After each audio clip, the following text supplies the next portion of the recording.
Alrighty guys, what is going up? I hope you guys are all having a great and amazing day today. Now in today's episode, we are going to be talking about the top 3 stocks or ETFs for passive income. Now, passive income is by far one of the best ways to build up wealth. The reason why is because it is an income stream that requires little to no work and you can rely on cash flow. Now, the reason why I love stocks so much is because you can get the growth of the stock and you can get that cash flow and you can compound your money. So all the dividends you get, you can reinvest it right back into the ETF or company, and then you can get more dividends from those dividends, and you just have this compound effect. That's why Warren Buffett is so incredibly rich, is because he has been compounding his money for years. So obviously it is one of the best ways to build up wealth, and all of these ETFs or stocks or companies that I do own, so I may be a little biased in them, but I do think their long-term potential is very large. So now starting off with number 1, we have ticker symbol VIG. This is Vanguard's Dividend Appreciation ETF. You guys can see that we do have beautiful growth in this ETF. So really, it is a beautiful upward trend. Really likes to use this 200 moving average line as some overall support. You guys can see it comes in contact with it and we get buying pressure almost every single time. The expense ratio for this is very low at around 0.06%. So it's not much at all. It's like $6 for every $10,000 you have invested.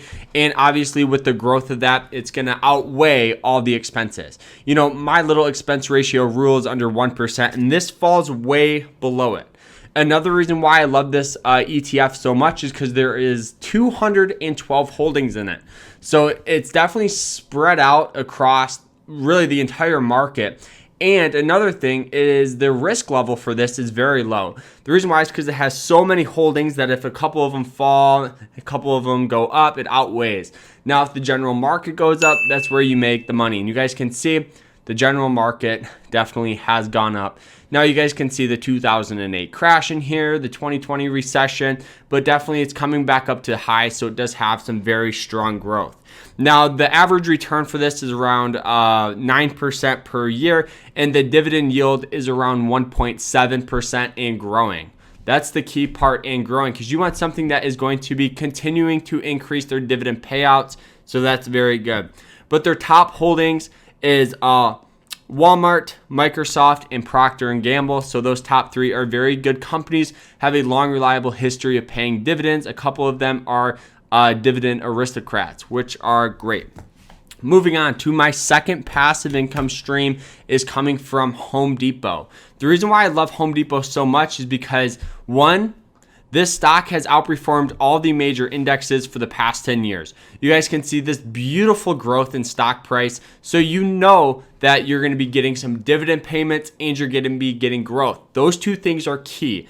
So obviously with this stock here, if you guys look, you guys can see all of these dividend payments. They've increased their dividend payments over the past, I think, 15 years, every single year, which is really good.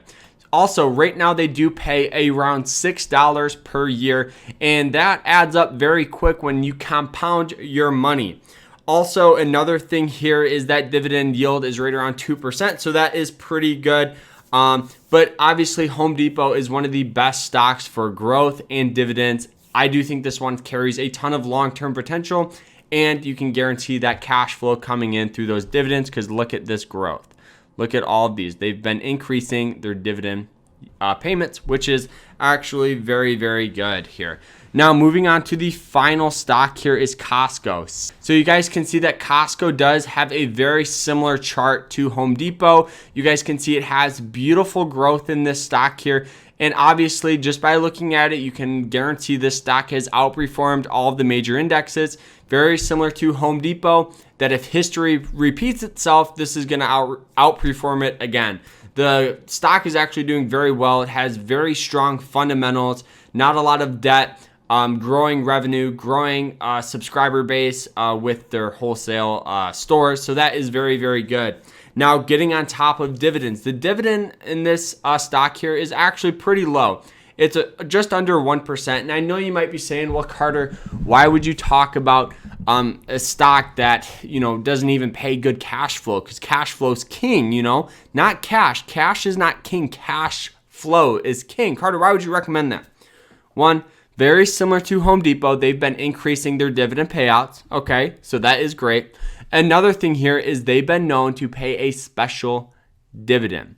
What a special dividend is every 10 to 7 years, somewhere in that zone, they will pay around $7 per share, which is definitely one of the best stocks for growth, for dividends. And you can literally take that money, reinvest it right back into Costco stock and get more cash flow out of it. That's kind of my little strategy here. I do think this stock carries a ton of long-term potential. Now, I do have around 5% of my portfolio in Costco stock because I am a very strong believer in it. You guys can see it has beautiful growth, really likes to use this 90 moving average line as some overall support. So not the 200 like Home Depot, the 90, which is an overall more of a growth indicator. So you guys can see it comes in contact with it, buying pressure, buying pressure, buying pressure, buying pressure, buying pressure. Every single time this stock has came in contact with this 90 moving average line, we have gotten some buying pressure. So I do think this stock carries a ton of passive income, ton of growth potential, and honestly, a ton of really everything that you can really look for a stock Costco has. So those are my top 3 passive income stocks and ETFs. I hope you guys enjoyed the episode. And if you did, make sure you guys like the video. It really, really helps me out. And more people will be able to see it. Also, go ahead and check out my podcast. It is called The Carter Farr Show. I will put a link down below. We really review stocks on there. We do a whole bunch of things. So make sure you guys check it out at least. But we'll see you guys tomorrow in another episode. Remember to stay happy, stay positive, and stay safe out there. We'll see you tomorrow. Take care.